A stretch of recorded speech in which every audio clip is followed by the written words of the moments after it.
একেবারে, এবং এই কন্টিনিউয়াস প্রসেস চলছে এবং চলবেও আগামী সময়। কিন্তু স্যার একটা বিষয়, তা হচ্ছে এই এই এই অনুপ্রবেশগুলো মানে অপারেশন সিন্দুরের পর খুব স্বাভাবিকভাবে যে বার্তাটা অন্ততপক্ষে দেওয়া হয়েছে এবং ভারতের তরফ থেকে, ভারতের সেনাবাহিনীর তরফ থেকে যে জায়গায় বার্তা গিয়েছে, তারপরেও এরা অনুপ্রবেশ করতে পারছে, এই যে সাহসটা দেখাচ্ছে, এর পরিপ্রেক্ষিতে দাঁড়িয়ে কি বলবেন? না, এটাই তো মজার ব্যাপার। আমাদের অপারেশন সিঁদুরে আমাদের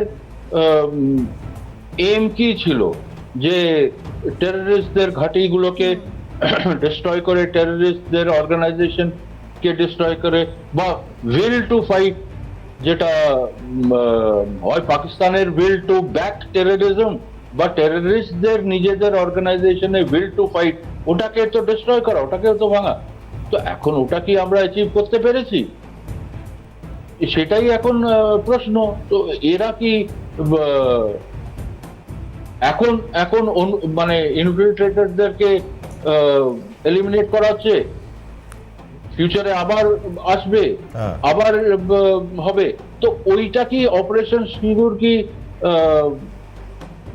অ্যাকচুয়ালি অ্যাচিভ করতে পেরেছে? আমার তো হিসেবে সেই টার্গেটটা, কারণ কোন কি টেররিস্ট অর্গানাইজেশনের মেজর যে হোতারা, যারা লিডার্স, বড় লিডার্স যারা, বা যারা ইনফ্লুয়েন্সার, তাদেরকে কি এলিমিনেট করতে পারা গেছে? তাদেরকে তো আমরা এলিমিনেট করতে পারিনি। অর্গানাইজেশন গুলোকে কি ডিস্ট্রয় করতে পেরেছি? না। হ্যাঁ, কয়েকটা বিল্ডিং এটসেট্রা আমরা ডিস্ট্রয় করেছি, হ্যাঁ, খুব ভালোই প্রিসিশন টার্গেটিং করে আমরা করেছি, কিন্তু আমরা কি অর্গানাইজেশন গুলোকে ডিস্ট্রয় করতে পেরেছি? তা তো পারিনি। তো আবার ওই যে একদম স্যার, আমি বুঝতে পারছি আপনি যেটা বলছেন। আমি অসংখ্য ধন্যবাদ জানাই স্যার আপনাকে, আপনি এতক্ষণ সময় দিয়েছেন এবং গুরুত্বপূর্ণ এই জায়গাগুলো নিয়ে আমরা ডিসকাশনে গেছিলাম। আমরা ডেফিনেটলি এই বিষয় নিয়ে আলোচনায় ডেফিনেটলি থাকতে হবে, অবশ্যই থাকছে, কারণ কেন অপারেশন মহাদেব যখন চলছে, আবার নতুন করে অপারেশন শিবশক্তি, তারই বা কি প্রয়োজন? কোথাও কি নতুন করে জঙ্গিরা ওত পাতার কাজ শুরু করেছে? সেদিকে নজর চলছে উপত্যকায়।